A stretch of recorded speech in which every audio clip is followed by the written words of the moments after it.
The Israeli military is moving in on the occupied West Bank this morning as the Jewish settler siege of Palestinian homes reaches another flashpoint. This is security footage showing a rare confrontation between the IDF and Israeli settlers, taken hours before Israel deployed more troops to the West Bank after failing to force away the settlers. Let's bring in Julia Chapman in London following this story for us. Julia, what is the Israeli military doing in the West Bank today?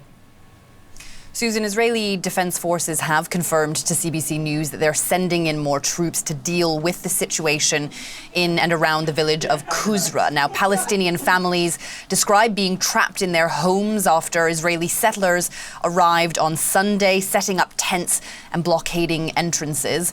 One resident told the Reuters news agency that the settlers harassed her family and attacked her home, repeatedly cutting it off from water and electricity.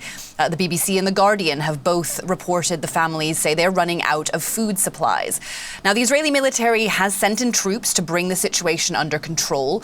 Multiple Israeli media outlets have published footage showing some soldiers praying with the settlers when they first arrived. But yesterday, there were clashes between them, with soldiers using tear gas to disperse the settlers. But the settlers haven't left. And today, the IDF says one Israeli has been arrested and some illegal outposts have been dismantled. In a statement, the forces say the IDF soldiers of the 51st Battalion arrived overnight to the area. The soldiers will carry out defensive missions and patrols to maintain security and protect the area. U.S. Ambassador to Israel Mike Huckabee has weighed in this morning as well, calling the settlers terrorists and condemning their actions as criminal and disgusting. It's unusual to hear him defending Palestinians, which I think underlines just how serious the situation in the occupied West Bank has become. So, Julia, we're looking at day 5 now of this particular settler siege, but the violence in the West Bank regarding settlers didn't begin just on Sunday, of course. Give us some context on this. Well, Israeli settlements in the occupied West Bank are illegal under international law, but they are growing in number. And the United Nations says violence against Palestinians is rising. The situation was discussed at the UN Security Council earlier this week, where Deputy Special Coordinator Ramiz Al-Akbarov gave his assessment. The fragile ceasefire in Gaza and regional tensions can consume much of the international community's attention. The West Bank is at the breaking point.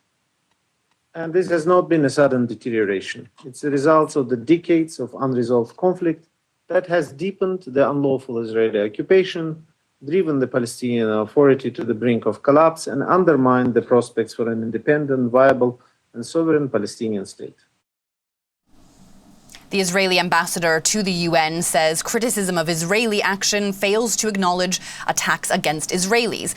And while Israeli leaders do condemn extremist violence, there are far-right figures in the government actively encouraging the development of settlements. Last month, after 4 Palestinians and 2 Israelis were killed in clashes in the West Bank, Israeli Prime Minister Benjamin Netanyahu vowed to accelerate the legalization of farm outposts in the West Bank. Palestinians accuse the Israeli government of discreetly allowing settlements and say not enough is done to punish the perpetrators of violence against them, Susan. Julia, thanks so much for the update. You're welcome.